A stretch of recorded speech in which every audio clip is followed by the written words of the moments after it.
Hello everyone, this is Jack Pritam Soren. তো আজকের ভিডিওর টপিকটা একটু ডিফারেন্ট হবে। আমরা একটু অন্যরকম টাইপের একটা টপিক নিয়ে আলোচনা করব, যেটা থেকে আপনার অনেক কিছু আপনি জানতে পারবেন যে আসলে ব্যাপারটা কিভাবে হয়ে থাকে।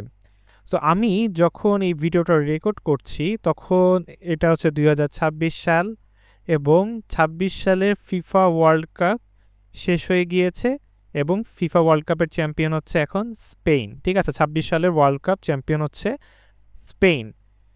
তো আমরা যদি হচ্ছে এই মানে যদি আমরা নিউজের দিকে তাকিয়ে থাকি, তাহলে আমরা এই ব্যাপারটা আমাদের সামনে আসার কথা যে আমরা অনেক জায়গায় হয়তো দেখে থাকবো যে এরকম বলেছে যে ইএ স্পোর্টস তারা হচ্ছে প্রেডিক্ট করেছিল যে এইবার ওয়ার্ল্ড কাপ 26 সালের ওয়ার্ল্ড কাপ স্পেন জিতবে, এবং এটা পুরোপুরি সঠিক হয়েছে। এবং লাস্ট পর্যন্ত আমরা কি দেখলাম যে স্পেন ওয়ার্ল্ড কাপ চ্যাম্পিয়ন হয়েছে। তো এটা কিন্তু একবার না, এটা কিন্তু যদি সম্ভবত আমার মনে হয় যে আমি আমি যেখান থেকে দেখেছি সেখানে বলা হয়েছে যে তারা লাস্ট 5 টাইমস, এবারকার দিয়ে টোটাল 5 টাইমস তারা স্পেনকে, স্পেন না, তারা লাস্ট 5 টাইমস তারা যা প্রেডিক্ট করেছে এবং সেই 5বারই তারা হচ্ছে বলেছে যে কারেক্ট অ্যান্সার বলেছে। অর্থাৎ লাস্ট 2022 সালে ওয়ার্ল্ড কাপ যে জিতেছে তারটাও রাইট, 18 সালে যারা জিতেছে তাদেরটাও রাইট হয়েছে। তারা যেভাবে প্রেডিক্ট করার পরেও জিনিসটা একদম মিলে গিয়েছে। তো এটা একবার হয়তো আপনার একটা গেস করে বলতে পারেন সেটা লেগে যেতে পারে, বাট পরপর 5বার প্রেডিক্ট করা জিনিস পুরোপুরি মিলে যাচ্ছে, প্রেডিক্ট হচ্ছে, তার ব্যাপারটা আসলে কিন্তু অনেক ইন্টারেস্টিং, তাই না? যে তারা স্পোর্টস তারা কিভাবে জিনিসটা প্রেডিক্ট করতেছে, এর পিছে আজকে আমরা ডিসকাস করব যে এই ব্যাক এন্ডে এই জিনিসটা কিভাবে তারা এইটাকে সিমুলেট বা এই ব্যাপারটাকে তারা কাজ করে থাকে, প্রেডিক্ট করে থাকে। ঠিক আছে, তো আপনারা দেখবেন যে তারা যেখানে এইটা অ্যানাউন্স করেছে, তো তারা এইভাবে লিখেছে জিনিসটা যে our simulation predicts the world cup winner. ঠিক আছে, এরকম তখন অনেকে মনে হয় যে কিন্তু একটা ভবিষ্যৎ দেখতে পারে কিনা, এরকম মনে হতে পারে। স্পোর্টস নিয়ে যদি আপনাদের ধারণা না থাকে, আর যারা যদি গেম খেলে থাকেন তারা হয়তো আপনাদের স্পোর্টস এইটা অবশ্যই জানবেন। ঠিক আছে, আপনারা শুনে থাকবেন যদি তারা গেমার্স। ঠিক আছে, আপনি যদি গেমার্সের ভিতরে নাও হন তাও জানার কথা, কারণ স্পোর্টস অনেক পপুলার গেমস তারা বের করে থাকে। বিশেষ করে তারা স্পোর্টস জনরার গেমটা বেশি বের করে, এবং তাদের স্পোর্টস জনরার গেমের মধ্যে সবচেয়ে পপুলার জনরা হচ্ছে ফুটবল। ঠিক আছে, তো তারা অনেক বছর ধরে ফিফা গেমটাকে তারা প্রতি বছর নতুন নতুন ভার্সনে তারা নিয়ে আসছে। যে ফিফা লাস্ট হচ্ছে মানে ফিফার ব্যাজে তারা হচ্ছে 2023 ফিফা নিয়ে এসেছিল। তারপরে ফিফার সাথে তার লাইসেন্সটা চেঞ্জ হয়ে যাওয়াতে, লাইসেন্স তারা আর কন্টিনিউ করে নাই, তখন তারা স্পোর্টস নিজস্বভাবে তারা এখন ফিফা গেম বের করছে, যেটার নাম তারা দিয়েছে এফসি। তো এখন লাস্ট 26 সালে এখন FC 26 এখন লেটেস্ট গেম যেটা রিলিজ আছে সেটা হচ্ছে FC 26। ঠিক আছে, তো স্পোর্টস অনেক পপুলার, তো এবং তারা তাদের যেই সিমুলেশন গেমটা তারা এইভাবে সিমুলেট করে তারা প্রেডিক্টটা করে। কিন্তু ব্যাপারটা হচ্ছে কি, তারা আসলে কি ভবিষ্যৎ দেখে? আসলে কিন্তু তারা ভবিষ্যৎ জানে না। তারা ব্যবহার করে হচ্ছে কি ডেটা, তারা ব্যবহার করে মেশিন লার্নিং কনসেপ্ট, তারা ব্যবহার করে সিমুলেশনস, তারা ব্যবহার করে player ratings, match algorithm, probability. ঠিক আছে, তো এই সমস্ত বিষয়বস্তুকে তারা কম্বাইন করে এই যে রেজাল্টটাকে প্রেডিক্ট করে। ঠিক আছে, তো স্পোর্টসের ওয়ার্ল্ড কাপ চ্যাম্পিয়নশিপের যে সিমুলেশনের পরপর 5টা টুর্নামেন্ট উইনার সঠিকভাবে প্রেডিক্ট করেছে 2010 থেকে। ঠিক আছে, স্পেন হয়েছিল 2014-তে, জার্মানি, তারপরে 18-তে, 22-এ এবং 26-এ তারা সুন্দর মতো করেছে। ব্যাকএন্ড সিস্টেমে আমরা যদি দৃষ্টি দিই যে এটা কীভাবে কাজ করে, তাহলে আমরা ফার্স্টে দেখব যে প্রথমে হচ্ছে কি আমাদের বুঝতে হবে সিমুলেশনটা কি, সিমুলেশন জিনিসটা কি। ঠিক আছে, ধরুন আসল ওয়ার্ল্ড কাপ একটি মাত্রবার হয়। ঠিক আছে, আমরা কিন্তু জানি যে ওয়ার্ল্ড কাপ একবারই হচ্ছে, তাই না? যে মনে করেন লাস্ট ফাইনালটা কি হলো, আর্জেন্টিনা ভার্সেস স্পেন, তাই না? কিন্তু কম্পিউটার অনেকবার তারা এটা সিমুলেট করে থাকে, অনেকবার খেলিয়ে থাকে, তারা অটো সিমুলেট করে তারা এটাকে খেলিয়ে থাকে। ঠিক আছে, তো মনে করেন যে সিমুলেশন 1-এ হচ্ছে আপনার পুরা সিমুলেশন চালালো, তারপরে তারা দেখলো যে সিমুলেশন 1-এ হয়তো বা আর্জেন্টিনা জিততেছে, সিমুলেশন 2-তে স্পেন জিততেছে, সিমুলেশন 3-তে আবার আরেকটা টিম জিততেছে ফ্রান্স, তারপরে সিমুলেশন 4-এ এরকমভাবে তারা অনেকবার সিমুলেশন, এইভাবে তারা হাজার বার লক্ষ বার তারা ভার্চুয়াল ম্যাচ তারা চালিয়ে থাকে। হ্যাঁ, তারপরে দেখা হয় যে কোন টিম সবচেয়ে বেশিবার চ্যাম্পিয়ন হয়েছে। হ্যাঁ, শুধু এটাই না, হ্যাঁ, তাদের তাদের জিনিসটা হচ্ছে কি যে তারা এইভাবে জিনিসটা দেখে থাকে যে তাদের প্লেয়ার, তার weather, injury, tactics, lakh, result সব কিছু মিলে তারা অনেক আনপ্রেডিক্টেবল ফ্যাক্টর কিন্তু থাকে, তাই না? তো কম্পিউটার সিমুলেশন চেষ্টা করে এই সমস্ত ফ্যাক্টরগুলোকে মডেল করতে। হ্যাঁ, এরপরে আসি হচ্ছে যে তারা কি করে, তাদের কাছে একটা বিশাল বড় প্লেয়ারদের ডেটাবেস থাকে। ঠিক আছে, প্রত্যেক প্লেয়ারের অনেক অ্যাট্রিবিউট থাকে, অনেক অ্যাট্রিবিউটের মধ্যে তারা কীরকম থাকে, আমি যদি একটা উদাহরণ দিই যে প্লেয়ার মনে করেন লিওনেল মেসি, ঠিক আছে, তার হচ্ছে প্লেস হচ্ছে 80 পাওয়ার, মনে করেন শুটিংয়ের পাওয়ার 90, পাসিংয়ের পাওয়ার 91, ড্রিবলিং 95, ভিশন এরকম থাকে।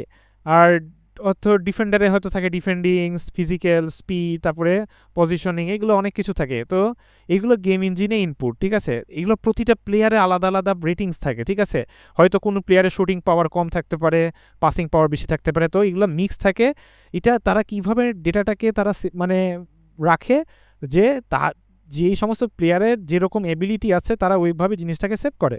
তো এইভাবে তারা জিনিসটাকে ডেটাটা কালেক্ট করে প্রতিটা প্লেয়ারের জন্য। ঠিক আছে, তাদের খেলার নেচার, তাদের খেলার ধরন অনুযায়ী তারা এই ডেটাটাকে তৈরি করে এবং সেভ করে রাখে। ঠিক আছে, তারপরে তারা আরেকটা জিনিস দেখে, সেটা হচ্ছে টিম স্ট্রেংথ ক্যালকুলেট, তারা এই জিনিসটা করে। ঠিক আছে, একটি টিম শুধু 11 জন প্লেয়ার না, দেখেন একটি ওভারঅল আপনার হচ্ছে একটা স্ট্রেংথ, একটা স্কোর থাকে। ঠিক আছে, মনে করেন যে স্ট্রেংথ স্কোরটা কীরকম হতে পারে, মনে করেন স্পেন টিমটাকে যদি আপনারা দেখেন, মনে করেন তাদের স্পেনের পুরো ওভারঅল টিমের অ্যাটাকিং পাওয়ার হচ্ছে 88, মিডফিল্ডের পাওয়ার 90, ডিফেন্স 89, গোলকিপার হচ্ছে 85, এরকম। ঠিক আছে, এবং টোটালি যদি আমি এইটাকে কম্বাইন করে স্পেনের একটা কম্বিনেশন, যে অ্যাটাক, মিডফিল্ড, ডিফেন্স, গোলকিপার সব মিলে কম্বিনেশন করে তাদের পাওয়ারটা, টোটাল কম্বিনেশন পাওয়ার হচ্ছে 89 হলো। ঠিক আছে, সাপোজ 89 পাওয়ার। হ্যাঁ, কিন্তু শুধু রেটিং দিয়ে চ্যাম্পিয়ন প্রেডিক্ট করা হয় না। ঠিক আছে, কারণ ফুটবলে 90 রেটেড টিম অবশ্যই হারতে পারে একটা 75 রেটেড টিমের কাছে। ঠিক আছে,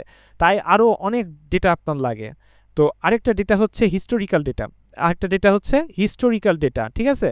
তো হিস্টোরিক্যাল ডেটার মধ্যে কি জিনিসটা হচ্ছে যে তারা লাস্ট 20 ম্যাচ হলো, তারা লাস্ট 20 ম্যাচে তারা তাদের উইন রেট, তাদের গোল স্কোর, তাদের কত গোল খেয়েছে, কয়টা গোল দিয়েছে, উইনিং রেট কীরকম, তারপরে ক্লিন শিট কত ছিল, পজিশন কীরকম ছিল, পাসিং অ্যাকুরেসি কীরকম ছিল, এরকম হয়তো তারা দেখে, এই জিনিসটাকেও তারা দেখে।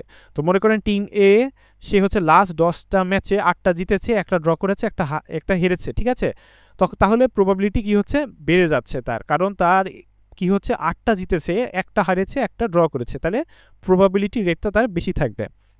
নেক্সট স্টেপ হচ্ছে তারা ট্যাকটিক্যাল সিস্টেমটাকে অবশ্য দেখে। জিনিসটা হচ্ছে কি, ফুটবল কিন্তু শুধু প্লেয়ার রেটিংয়ে না, আপনার টিম কিভাবে খেলে সেটার উপর কিন্তু এটা গুরুত্বপূর্ণ। ঠিক আছে, তো টিম এ মনে করেন সে পজিশন বেসড গেম খেলে, পজিশন মানে আমরা ধরে রেখে আমাদের কাছে বল কন্ট্রোলে রেখে সেই খেলে। টিম বি হয়তো কাউন্টার অ্যাটাকে খেলে, তারা বল পাচ্ছে এবং কাউন্টারে তারা যাচ্ছে। সিমুলেশন দেখে যে তারা কিভাবে জিনিসটাকে ইন্টারাক্ট করতেছে। হ্যাঁ, আরেকটা এরপরে নেক্সট স্টেপ হচ্ছে তারা ম্যাচ ইঞ্জিন, এখানে আসল গেম হচ্ছে সিমুলেশনে স্টার্ট হয়। হ্যাঁ, একটি ম্যাচ টিম এ ভার্সেস টিম বি মনে করেন, হ্যাঁ, ইঞ্জিন র্যান্ডম ইভেন্ট জেনারেট করে। হ্যাঁ, তো অ্যাটাক ইভেন্ট কি হতে পারে, মনে করে অ্যাটাক ইভেন্টে আপনার হচ্ছে প্লেয়ার আপনার রিসিভ বল করলো, সে ড্রিবলিং ক্যালকুলেশন, তারপরে ডিফেন্ডার চ্যালেঞ্জ, তারপরে শর্ট প্রবাবিলিটি, গোল প্রবাবিলিটি, এই সমস্ত কিছু থাকে। হ্যাঁ, আরেকটাও থাকে হচ্ছে আপনার টুর্নামেন্ট সিমুলেশন। তো ঠিক আছে, ওয়ার্ল্ড কাপে শুধু ফাইনাল খেলায় কিন্তু আপনার সে হচ্ছে প্রেডিক্ট করতেছে না যে আমি একটা র্যান্ডোমাইজ ফাইনাল একটা বসিয়ে দিচ্ছি যে এই টিমের সাথে টিম ফাইনাল করবে, এরকম না। ঠিক আছে, ওয়ার্ল্ড কাপে শুধু আপনার হচ্ছে র্যান্ডোমাইজ ফাইনাল হচ্ছে না, এটা পুরো টুর্নামেন্টটাকে সিমুলেট করতেছে, গ্রুপ স্টেজ থেকে শুরু করে আপনার round of 16, round of 32, quarter final, semifinal, সব কিছুই আপনার থাকতেছে। ঠিক আছে, তো একবার না, কিন্তু আপনি আবার ভেবেন না যে একবারই তারা রান করতেছে এবং একবারে তার রেজাল্টটাকে বলে দিচ্ছে, তো এরকমও না। তারা এই জিনিসটাকে হাজার বার করতেছে, হাজার বার করে তারা জিনিসটাকে দেখতেছে, প্রবাবিলিটি দেখতেছে কি। তো মনে করেন যে সিমুলেশন 1-এ একবার করতে যায়, হয়তো দেখলো তারা স্পেন চ্যাম্পিয়ন হলো, পুরা টুর্নামেন্টটাকে সিমুলেট করে নেক্সট হয়তো ব্রাজিল হলো, তারপরে ফ্রান্স, স্পেন, আর্জেন্টিনা, এরকম অনেকবার হলো, ঠিক আছে। তো লাস্টে তারা দেখতেছে কি যে এরকম মনে করেন যে তাদের কাছে এরকম পার্সেন্টেজ একটা আসতে পারে যে স্পেন হচ্ছে 35% চ্যাম্পিয়ন রেশিওটা তাদের বেশি, আর্জেন্টিনা 25%, ফ্রান্স 20, ব্রাজিলের 50%। তো তখন সিস্টেম বলবে যে মোস্ট প্রবাবল উইনার হচ্ছে স্পেন, ঠিক আছে, কারণ তার পার্সেন্টেজটা বেশি। হ্যাঁ, তো এরপরে আসি হচ্ছে এখানে এআই কীভাবে ব্যবহৃত হয়, ঠিক আছে, এখানে এআইয়েরও কিন্তু ব্যাপার আছে। তো এখানে একটি ইম্পর্টেন্ট পয়েন্ট আছে যেখানে অনেকে ভাবতেছে হচ্ছে এআই দিয়ে কিন্তু প্রেডিক্ট করতেছে, আসলে কিন্তু জিনিসটা এরকম না। তাদের পুরো একটা গেমিং ইঞ্জিন সিস্টেম, তারা অনেক বছর থেকে যেহেতু গেম তৈরি করছে, তাদের কাছে সিস্টেমটা আছে, তারা এটাকে ইউজ করে জিনিসটা করতেছে। তো সবসময় কিন্তু এআই দিয়ে প্রেডিক্ট করে কিন্তু এরকম করতেছে এমন না, ঠিক আছে। অনেক সিমুলেশন মূলত rule base engine, statistics model আর প্রবাবিলিটি ক্যালকুলেশন দিয়ে তারা এর উপরও কিন্তু আপনার চলতেছে। হ্যাঁ, তো মেশিন লার্নিং ব্যবহার করলে মডেল শিখতেছে হচ্ছে আপনার পাস্ট ম্যাচের হচ্ছে প্যাটার্নগুলা আর ফিউচারের প্রবাবিলিটি, এই জিনিসটা থেকে তারা এই জিনিসটাকে সিমুলেট করে থাকতেছে। তো তাহলে 5বার ঠিক করলো কিভাবে? এই যে তারা লাস্ট 5 টাইমস তারা যে সুন্দর মতো একবারে আপনার হচ্ছে যে চ্যাম্পিয়ন হয়েছে তাদেরটা দিয়েছে এবং সেটাই মিলেছে, যে 5বার তারা কিভাবে প্রেডিক্ট করলো। হ্যাঁ, তো এখানে কয়েকটা কারণ আছে। সে কারণটা কি? তারা first of all accurate data, এই জিনিসটা তাদের কাছে আছে। প্লেয়ার রেটিং অনেক গুরুত্বপূর্ণ এখানে। যদি ইনপুট ভালো হয়, আপনার ইনপুট যদি ভালো হয়, আপনি যদি এআই নিয়ে স্টাডি করে থাকেন তাহলে আপনি দেখবেন যে আপনার যত ভালো ইনপুট দেবেন আপনার আউটপুট তত ভালো হওয়ার সম্ভাবনা কিন্তু বাড়বে। নেক্সট হচ্ছে তারা সিমুলেশন অনেকবার রান করে। হ্যাঁ, একবার সিমুলেশন না, অনেকবার। যত বেশি রান তত স্টেবল প্রবাবিলিটি তারা পাচ্ছে। তো স্ট্রং টিমস আসলে আমরা হয়তো মাঝে মধ্যে এটা অ্যাক্সিডেন্টালি হয় যে স্ট্রং টিম অনেক সময় উইকার টিমের কাছে হেরে যেতেই পারে। হ্যাঁ, আপনার 90% পাওয়ারের একটা টিম 60% পাওয়ারের কাছে হঠাৎ করে হেরে যেতে পারে। বাট আসলে রিয়েল লাইফের সিনারিওতে কিন্তু আমরা অবশ্যই ভেবে রাখবো যে স্ট্রং টিমটারই উইনিং পার্সেন্টেজটা বেশি থাকবে। তো ঠিক আছে, তো আসলে স্ট্রং টিম ইউজুয়ালি উইনই হয়, ঠিক আছে। ওয়ার্ল্ড কাপে ফেভারিট টিমগুলোর প্রবাবিলিটি অবশ্যই বেশি থাকবে, সেখানে টপ টিমগুলোই থাকবে, যে স্পেন, আর্জেন্টিনা, তারপরে জার্মানি, ফ্রান্স, এগুলোর টিমকে সবাই ফোকাস দিয়েই কিন্তু জিনিসটা দেখে, তাই না। তারপরে বাকি আন্ডারডগস টিমগুলো এসে ওয়েল পারফর্ম করে, তারপরে তারা সবার চোখের মনি হয়, তাই না। তো জিনিসটা এরকম হয়। হ্যাঁ, আর আরেকটা থাকে হচ্ছে কিছুটা লাক। হ্যাঁ, ফুটবল আনপ্রেডিক্টেবল, আসলে টোটালি আনপ্রেডিক্টেবল, এটা যে কোনো কিছু হয়ে যেতে পারে। হ্যাঁ, তো এটা পুরো খেলার উপর নির্ভর করতেছে, সব কিছুর উপর নির্ভর করতেছে, এভরিথিং। সো আনপ্রেডিক্টেবল জিনিস হতেই পারে। তো সিমুলেশন কখনো যে 100% গ্যারান্টি দেবে আপনাকে যে এইটাই হবে, এরকম না। তো এটা কি সত্যিকারের প্রেডিকশন? আসলে কিন্তু এটা সত্যিকারের প্রেডিকশনও যে পুরোপুরি বলবেন এটা না। তো প্রবাবিলিটি প্রেডিকশন, এটা আপনি বলতে পারেন প্রবাবিলিটি প্রেডিকশন। আপনাকে তারা বলতেছে না যে স্পেন উইল ডেফিনেটলি উইন, তারা এটা কিন্তু বলতেছে না। তারা বলতেছে কি স্পেন হ্যাজ হাইস্ট প্রবাবিলিটি, যে তার প্রবাবিলিটি বেশি, স্পেনের যে তার প্রবাবিলিটি বেশি আছে। যেমনভাবে আমরা ওয়েদার অ্যাপ ইউজ করে থাকি না, আমাদের ওয়েদার অ্যাপে কি বলতেছে, টুমোরো আমাদের সামনে আগামীকাল বৃষ্টি হওয়ার প্রবাবিলিটি কীরকম আছে। তো সেখানে অনেক সময় আমরা দেখি 80%, 80% বলে থাকে। হ্যাঁ, এর মানে সে বলতেছে না যে নিশ্চিতভাবে কালকে বৃষ্টি হবে, এরকমভাবে কিন্তু সে বলতেছে না। সে কি বলতেছে যে আপনার হিস্টোরিক্যাল ডাটা, কারেন্ট কন্ডিশন অনুযায়ী সে চান্স বেশি আছে। সে আগের হিস্টোরিক্যাল ডাটাটাকে সে মানে আপনার সব কিছু একটাভাবে তারা প্রসেস করতেছে, করে সে তারপরে আপনাকে এই প্রবাবিলিটিটা বলতেছে যে কালকে হওয়ার পসিবিলিটি আছে। হ্যাঁ, তো সিমুলেশনটা প্রায় এরকমই, ঠিক আছে।